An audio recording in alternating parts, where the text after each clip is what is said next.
কলমি শাক তো কতভাবে খেয়েছেন, এই আলু দিয়ে একবার কলমি শাক রান্না করে দেখুন, একদম জিভে লেগে থাকার মতো। আমি প্রথমে কিছু কলমি শাক নিয়েছি, একদম টাটকা ফ্রেশ। আর টাটকা জিনিস কিন্তু খেতে কতটা মজাদার সবাই কিন্তু জানেন। আর ফ্রেশ টাটকা কিন্তু সব সময় পাওয়া যায় না। দেখুন একদমই টাটকা, দেখেই কিন্তু বুঝতে পারছেন।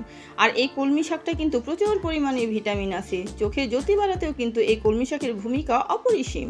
আসসালামু আলাইকুম, সবাই কেমন আছেন? আশা করি ভালো আছেন। আজকের ভিডিওতে দেখাবো কলমি শাক কীভাবে একদম লোভনীয় করে রান্না করে খেতে পারেন। আর এই রান্না যদি একবার কাউকে খাওয়ান, বারবার রিকোয়েস্ট আসবে। প্রথমে আমি শাকগুলো ছোট করে কেটে নিয়েছি, দেখুন। আর এই কলমি শাকগুলোতে কিন্তু একদম শুধু ডগার শাকগুলো, এটা কিন্তু খেতে দারুণ লাগে। ছোট করে আমি কেটে নিয়েছি আর কি, একদম কুচি না, মিডিয়ামভাবে কেটে নিয়েছি। আর এইভাবে কেটে নিলে কিন্তু রান্না করলে এটার একটা স্বাদই আলাদা। তারপরে কড়াইতে তেল গরম হয়ে গেলে শুকনো মরিচ দিয়ে দিলাম। আর শুকনো মরিচ দিলে কিন্তু শাকের ফ্লেভারটাই অন্যরকম হয়ে থাকে। শুকনো মরিচটা আমি হালকা করে ভেজে নেব। তারপর দিয়ে দিব আমি আলু কুচি। আমি আলুটা অফ ক্যামেরায় কুচি করে কেটে নিয়েছি। আর আলু দিয়ে এই রকম কলমি শাক রান্না করে খেলে আপনি বলবেন যে এটা শাক তো না, যেন অমৃত, এতটাই মজাদার। আমার কাছে তো ভীষণই ভালো লেগেছে, আশা করি আপনাদেরও ভালো লাগবে। তো কেউ স্কিপ করবেন না, সম্পূর্ণ ভিডিওটির সঙ্গেই থাকবেন। তারপর আমি সামান্য একটু লবণ দিয়ে আলুটাকে ভালোভাবে ভেজে নেব। আর আলুটাকে কিন্তু আপনাকে অবশ্যই ভেজে নিতে হবে, কারণ এই আলুটা না ভাজলে এটার ফ্লেভার কিন্তু অন্যরকম হয়ে যাবে, আর কি রান্নাটা অন্যরকম হয়ে যাবে। তো আমি কিভাবে রান্না করি, আমার ভিডিওটির সঙ্গে থাকুন, তাহলেই বুঝতে পারবেন। হালকা হালকা কালার না আসা পর্যন্ত কিছুক্ষণ ওয়েট করব। আর আলু কিন্তু অনেক তাড়াতাড়ি সিদ্ধ হয়ে আসে, সেই জন্য অতিরিক্ত ভাজা যাবে না। তারপর আমি এখানে দিয়ে দিব পেঁয়াজ কুচি, মরিচ কুচি। আলুটা ভাজা হয়ে গেলে পেঁয়াজ মরিচ দিয়ে হালকা করে নেড়ে চেড়ে নেব। আর কলমি শাক কে কে খেতে পছন্দ করেন অবশ্যই কমেন্ট বক্সে জানাবেন। আমার সবচেয়ে প্রিয় শাক কলমি শাক। আর এই কলমি শাকটা কিন্তু সত্যি অনেক মজা, কিন্তু এই সিজনে কলমি শাকটা বেশি পাওয়া যায়। বাজারে দেখবেন দুই ধরনের কলমি শাক পাওয়া যায়, কিন্তু আমি যেটা আজকে রান্না করব একদম অরিজিনাল দেশি শাক। এই শাকটা কিন্তু খেতে অন্যরকম একটা টেস্ট লাগে। তারপর দিয়ে দেবো এখানে আদা রসুনের পেস্ট, হলুদ মরিচের গুঁড়ো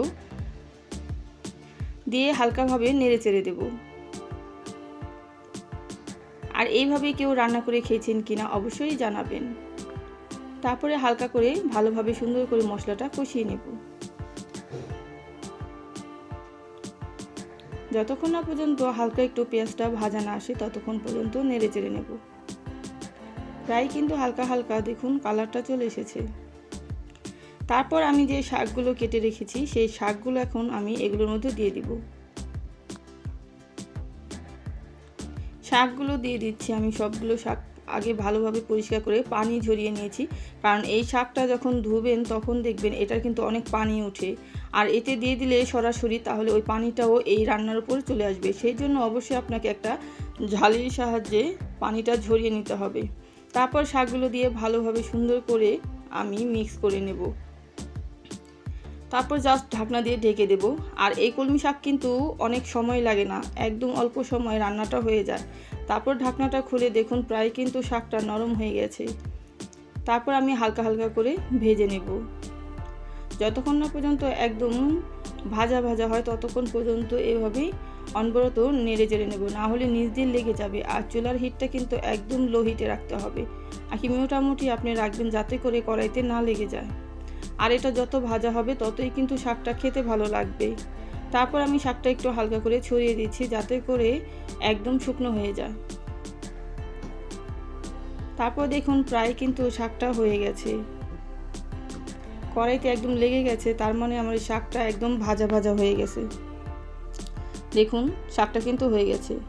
আর এইভাবে আলু দিয়ে রান্না করে একবার বাড়িতে খেয়ে দেখুন, যাকে খাওয়াবেন সেই আপনার ফ্যান হয়ে যাবে, বলবে কিভাবে রান্না করেছেন এই কলমি শাকটা।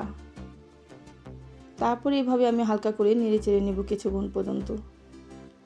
আর আমার চ্যানেলের অনেক ধরনের ভিডিও আছে, যদি আপনাদের ভালো লেগে থাকে তাহলে একবার আমার চ্যানেলটি ফলো করে আসতে পারেন।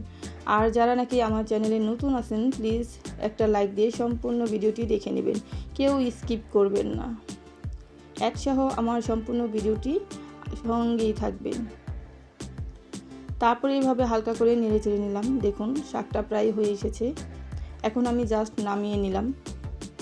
আমার ফাইনালি রান্নাটা হয়ে গেল। দেখতে কিন্তু মাশাআল্লাহ কালারটা খুবই সুন্দর এসেছে। তো আমার আজকের এই কলমি শাক রান্নাটা আপনাদের কাছে কেমন লাগলো অবশ্যই কমেন্ট বক্সে জানাবেন। যদি ভালো লেগে থাকে তাহলে প্লিজ লাইক শেয়ার করতে ভুলবেন না। আর যারা নাকি নতুন দেখছেন আমার ভিডিওটি বা আমার চ্যানেলে নতুন, প্রায়ই আমার চ্যানেলটি সাবস্ক্রাইব করে পাশে থাকবেন। তো আজকে এই পর্যন্ত, সবাই ভালো থাকবেন, সুস্থ থাকবেন। আর এই রকম নতুন নতুন ভিডিও পেতে হলে আমার চ্যানেলটি অবশ্যই ফলো করবেন। আর আপনার মোবাইলের নোটিফিকেশনটি অন করে রাখবেন, যাতে করে সবার প্রথমে আপনার কাছে চলে যায়। আল্লাহ হাফেজ।